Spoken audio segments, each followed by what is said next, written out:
This is the story of how found footage became one of the most chilling forces in horror, a subgenre born from grainy tape. And now thriving in the digital age, this is the rise of found footage horror. 4 Americans plunge into the savagery of the Amazon jungle. Cannibal Holocaust, 1980. Directed by Ruggero Deodato, the film was so realistic. Its director was put on trial for murder. He had to prove that the actors were still alive. While controversial and deeply disturbing, it planted the seed. Horror that looked real was infinitely more terrifying. But it wasn't until nearly 2 decades later that found footage would find its voice, the Blair Witch effect.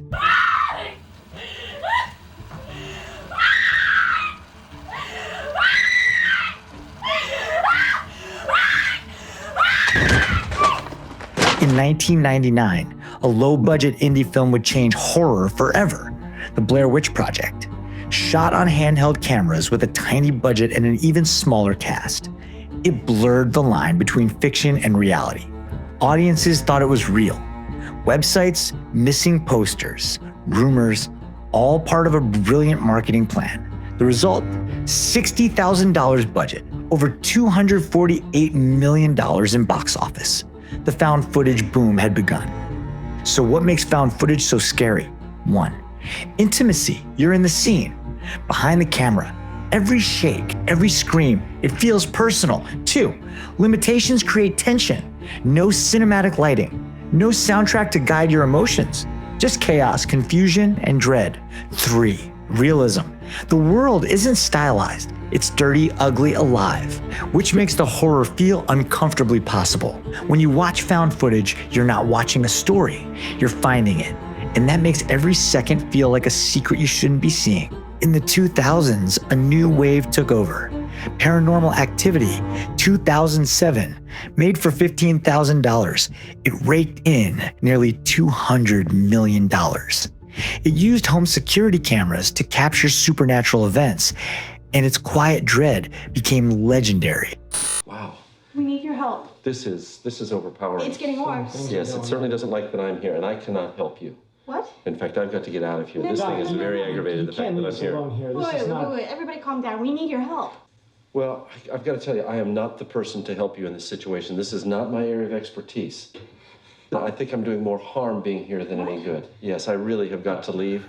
Cloverfield 2008 gave us Godzilla-sized destruction through a partygoer's camcorder. Suddenly, found footage wasn't just for ghosts. It was for monsters, aliens, demons. Modern tools made it even easier. Unfriended 2014 used a computer screen as its entire stage. Found footage had adapted, from camcorders to webcams, from woods to Wi-Fi. But found footage didn't just evolve horror. It influenced how we experience fear in the real world. We're now surrounded by amateur footage on YouTube, TikTok, Reddit, blurry videos of strange sightings, cursed live streams, glitchy surveillance, all inspired by or feeding into found footage tropes. It's a feedback loop. Horror imitates reality, then reality imitates horror. As technology evolves, so does the fear. VR horror, body cams, AI-generated footage, all becoming new ways to immerse us in terror. Found footage is no longer a gimmick. It's a language, a warning, a mirror, and it's still watching. From cursed tapes to haunted video calls, found footage has changed horror forever, and it's not slowing down. Are you just trying to scare me? Or... Okay, well, I'm terrified, okay? You won.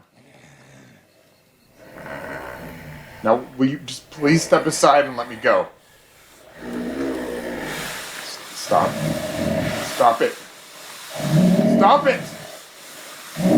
Stop it! Stop it! If this video gave you chills, give it a like and subscribe for more deep dives into the dark side of cinema. And remember, if you find a tape in the woods, maybe don't hit play.